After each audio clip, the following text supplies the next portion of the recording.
You don't know yourself anymore. This is the person that used to be so vibrant, active, intelligent, smart, hardworking, financially buoyant.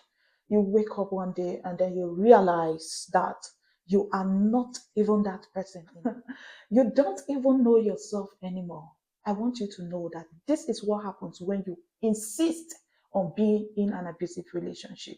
When you insist on living with an abusive person, when you insist on staying in a toxic environment. I want us to go through this quickly. You stop speaking up. Here are the signs of an abusive place.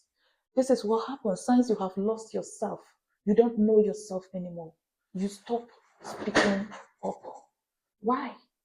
Because when you spoke, you were criticized. When you spoke, they laughed.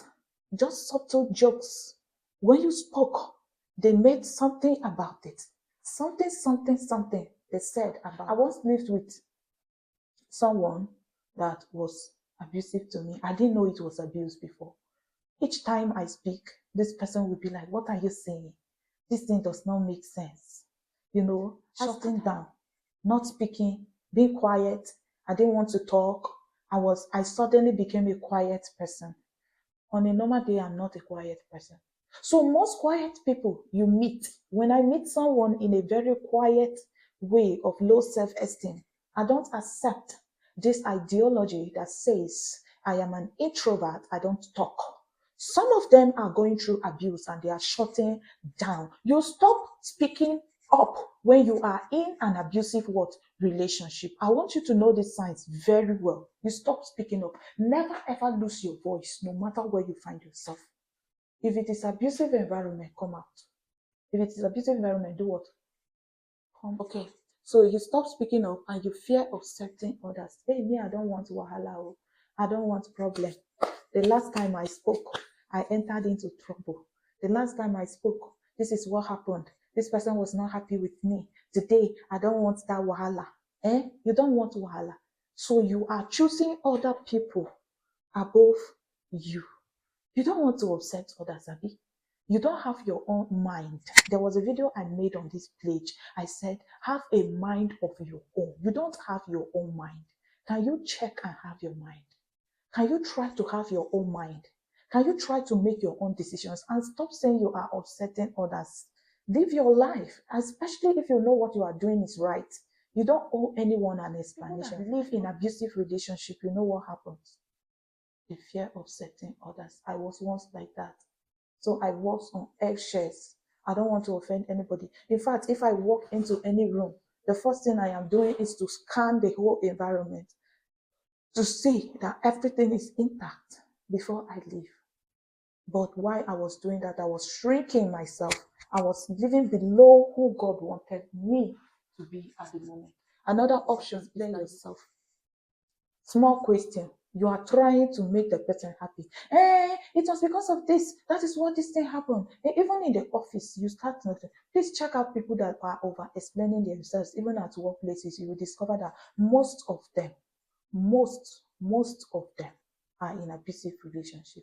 They are over explaining. I want to do this. That is why this thing happened. And this is because they know if they don't explain that way, there will be fire on the mountain. Another thing is that you feel guilty, rooted. You cannot rest. You work hard. You work left. You work right. You work left. You work right, but you cannot rest. You are guilty of resting. If you rest more, you are like, I remember I lived with someone that I dare not rest. Any little time I try to rest. You are so lazy. You don't do anything. Every time you are this, every time you are resting. When you see these people that cannot let you rest, they sound in your ear. See, you are in an abusive relationship. There's nothing you can tell me. You are in an abusive relationship because you feel guilty. The moment you want to rest, they will say is this. You want to rest, they will say is this. You need to come out because if you don't, you will die in the situation. Okay, so you start ignoring your own needs. You can do everything. That is why people in abusive relationship, they look somehow. Some look tattered, some look distressed, some look dirty, some look unaccompanied, some look so lonely, some look frustrated. See cute guy that we knew before. The person start looking like one thing. See cute man that the woman that we knew before. The person start looking at what you're feeling right now. I want to tell someone that is watching this video right now that you have the potential to come out. Peace is not supposed to be suspicious. Love is not supposed to be suspicious. Only when you do certain things that you'll be loved. Love is supposed to be constant, stable as life. God does not give us life and switch it off, and switch it on, and switch it off, and switch it on, and switch it off. Your mood shouldn't be because somebody is switching it on and off. It's supposed to be stable. I'm not saying it is perfect. It can never be perfect. It can never ever be perfect. But you can make it better. And there's a difference between a perfect environment and a non-perfect environment. If something is perfect, that's extremity. I'm not preaching perfectionism. I am telling you that being in an abusive relationship, these are the whole signs that you are going to see. Is it worth it? Is it worth it? I want to hear your comments.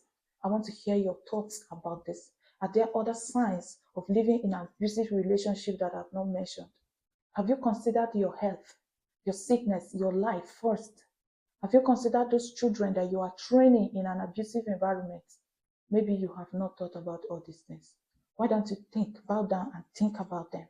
And by that, we will discover where you belong. If you see that these signs resonate with you, then you have to come out.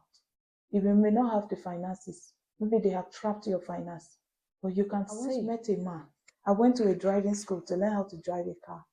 The woman was abusing him. The man was a good man, a reverend for that matter. And I asked myself, why would this man let this woman abuse him so much? Abuse is not only a male thing, it's a female thing too. Females also abuse men. Men also abuse women. But wherever you find yourself, I want you to know that you can come out and come out today. Thank you for watching.